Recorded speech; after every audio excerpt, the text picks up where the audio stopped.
de Fiscalización tiene potestad, según yo no, pero ellos se cuestionaron, de archivar la investigación, el juicio. No, la instancia para el archivo como tal hubiera sido el CAL, siempre y cuando pues el dictamen hubiera sido negativo. Okay, aquí entonces, lo que corresponde es claro, conocer y tramitar. Sin duda alguna puede haber un informe de parte de la Comisión de Fiscalización en el que se desestime las causales como tal después de haberlo sustanciado. Sustanciarnos es una cosa distinta a, en este caso, recibir las pruebas de cargo y de descargo. Para nosotros, como representantes de la bancada del Acuerdo Nacional, de la que creo es importante que se conozca en detalle cuál va a ser la defensa del presidente Guillermo Lasso, porque debe quedar claro que un dictamen de parte de la Corte se realiza pues en pronunciamiento en relación al contenido, sí, pero no valida las causales. Ojo con eso. ¿Cómo está? Le saluda Eduardo Mendoza Estrada. Yo quiero que me saque de una duda. ¿Están dispuestos ustedes, los asambleístas, no solamente usted que es parte de la bancada de Creo y es afín al gobierno nacional, están ustedes los asambleístas en el caso que el presidente llame a una muerte cruzada a deponer sus cargos, etcétera, etcétera? Porque la verdad es que todos estamos, hoy caminaba yo en la calle y me encontré con un amigo y me dice, no, ¿cómo estás? Y mi amigo me dice a mí, yo le pregunto, ¿cómo estás? Y me dice, oye, estoy mal pues con todo lo que está pasando. ¿Qué dice usted? ¿Qué cree usted? ¿Están dispuestos a deponer sus cargos para poder proseguir y para tener, si en el caso de que haya una muerte cruzada? ¿Qué se ha hablado a nivel de Creo? Sin duda alguna, pero en este instante también es necesario mencionar que el presidente de la República es el que tiene la palabra, que tiene la decisión en ese sentido. Solo desde su responsabilidad se puede decretar una aplicación del artículo 148, conocido comúnmente como muerte cruzada, es decir, la destitución del total de los miembros de la Asamblea Nacional. En el caso que haya muerte cruzada, ¿van ustedes, el presidente de la República, correría como candidato? Perdón, ¿me podría repetir la pregunta? En el caso que haya muerte cruzada, ¿el presidente de la República sería el candidato de Creo? Verá, primero hay que ir desglosando lo que implica la destitución de la Asamblea Nacional. En este caso, también es necesario mencionar que pues se quedaría con una convocatoria a elecciones relativamente en un corto tiempo, pero ante todo la responsabilidad es con el cargo que en este momento ejerce. Los ecuatorianos definieron que él debía cumplir un periodo de 4 años para efectos de cumplir ese plan de trabajo con el que se comprometiera. Entonces, ahí es donde está realmente la clave del análisis de este punto. Sería un poco anticipado pronunciarse sobre una eventual candidatura. Primero hay que poner, pues, o a acentuarse en estos temas que tienen que ver, ante todo, con la responsabilidad actual que está desempeñando. Mauricio Casa. Gracias, Eduardo. Asambleísta Arias, quiero volver sobre una de sus respuestas. En el hipotético caso de que la Comisión de Fiscalización emita un informe desestimando el juicio político, ¿ya no pasaría al Pleno o aún así pasaría al Pleno? En ambos casos, sea que se desestimen los cargos por parte de la Comisión o, en el supuesto no consentido de que se afirmen, pues pasaría a decisión del Pleno. Aquello que resuelva o que presente como informe la Comisión de Fiscalización debe ser conocido por el Pleno. Okay. En cualquiera de los casos. Ok, ahora, otra de sus respuestas, y esa va a ser también mi siguiente pregunta, hablaba claramente de que el fallo de la Corte Constitucional aprueba de manera parcial el juicio político. ¿Eso constituye una camisa de fuerza para que se limite tanto la Comisión de Fiscalización como el Pleno al supuesto delito de peculado exclusivamente, o vamos a estar acostumbrados al régimen del voto de la mayoría que ya la Asamblea nos tiene acostumbrados en ese sentido?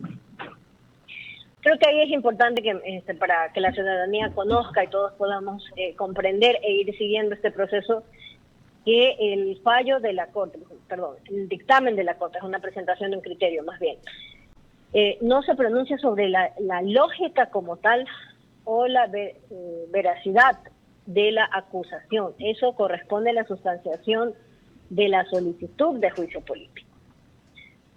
Y por eso era importante considerar como primer punto aquello que va incluyendo la Corte Constitucional dentro de su dictamen.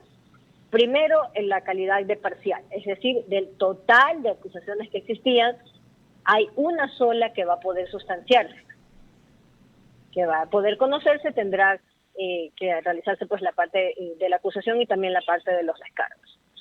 Eso como primer punto. El otro punto también, no menor, porque este es un tema que tiene que ver con el debido proceso, la Corte sí se pronuncia muy brevemente, muy puntualmente sobre este punto, pero lo incluye dentro de dentro de específicamente los puntos que resuelven, en el cuarto de hecho.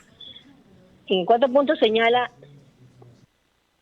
o llama la atención de quienes están proponiendo, o en general de la Asamblea Nacional, la necesidad de poner la atención del caso a la redacción. Esto es mandar a los asambleístas que proponen a aprender a leer y a escribir, pues, ¿no?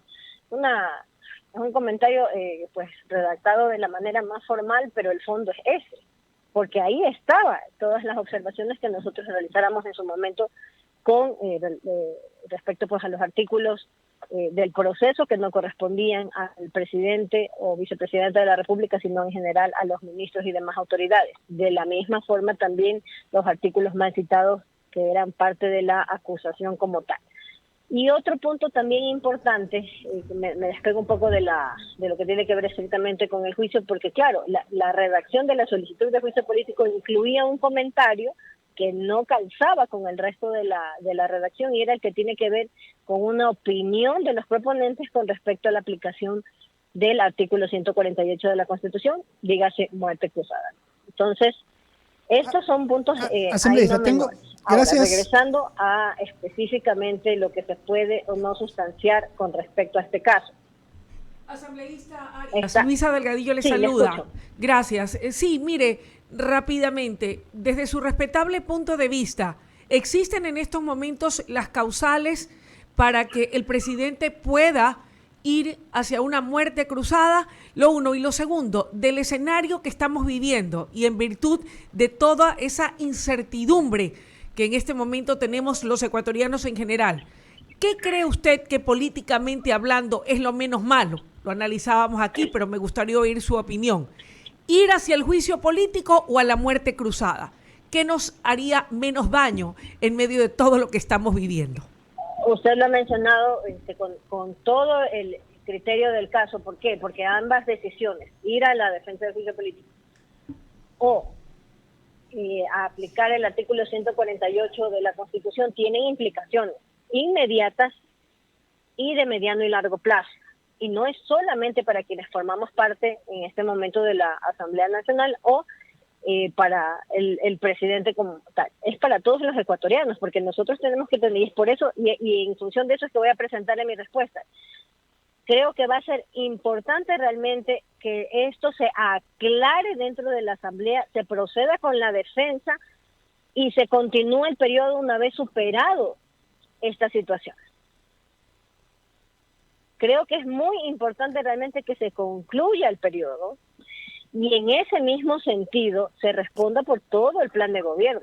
Porque claro, los 2 primeros años en algunas ocasiones se puede percibir un poco hasta como lento, detenido el avance, pero es que era indispensable ordenar algunas cosas que han tomado mucho tiempo para luego dar el paso a una serie de acciones y decisiones pues por parte del gobierno. No sé si Luisa tiene alguna otra inquietud, ¿no? Bueno, muy brevemente. Mire, sí, tal vez esta mañana y a lo largo de estas semanas hemos conversado con algunos constitucionalistas y los conceptos y criterios difieren. Hay algunos que creen que definitivamente no hay razón y que no se está viviendo ninguna de las causales para que el presidente pueda convocar a una muerte cruzada. Hay otros que sostienen lo contrario y que estamos viviendo momentos de conmoción social en medio de una crisis política sin precedentes, en medio de la inseguridad, en medio de la inestabilidad e incertidumbre. En todo caso, era eso, poder escuchar su conclusión en ese sentido. ¿Usted cree que sí existen esas causales y será lo que el presidente vaya a anunciar hoy en cadena nacional? ¿Usted qué ha escuchado? ¿Usted que de alguna manera está cercana al régimen? El ministro de Gobierno, Henry Cucalón, ha anticipado que no es ese el anuncio que se va a realizar el día de hoy. Usted me pregunta de la manera más puntual y directa si creo que hay causales para aplicar el 148, y mi criterio es que sí, porque yo veo todos los días en la Asamblea Nacional la manera en la que han distraído de sus ocupaciones que tienen que ver con las principales preocupaciones de los ecuatorianos por darle toda la atención del caso a esta acusación infundada contra el presidente de la República. Es decir, el segundo inciso, el que se refiere específicamente al bloqueo permanente del plan de gobierno, está ahí y es evidente para los ecuatorianos. Ahora, si lo que conviene es eso, no, creo que no. Creo que lo que conviene es terminar el periodo.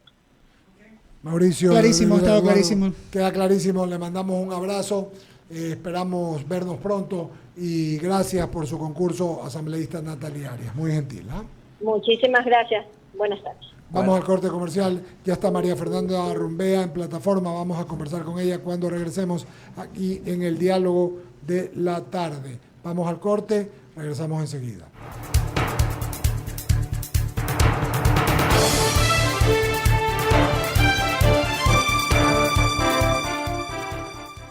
Hacemos un corte y enseguida regresamos. Inicio de espacio publicitario. Por un Guayaquil más limpio. Si el camión ya llega en su horario y frecuencia, saca tus desechos. El cambio es contigo. Guayaquil limpiamos juntos. Municipio, Urbaceo y la comunidad trabajando en equipo. Porque cuando hacemos equipo, Guayaquil se mantiene limpio. El cambio es contigo. Interagua trabaja en estrategias preventivas con la limpieza y mantenimiento de los sistemas de drenaje, pero mantener la ciudad libre de problemas ocasionados por las lluvias es responsabilidad de todos. Por eso es importante que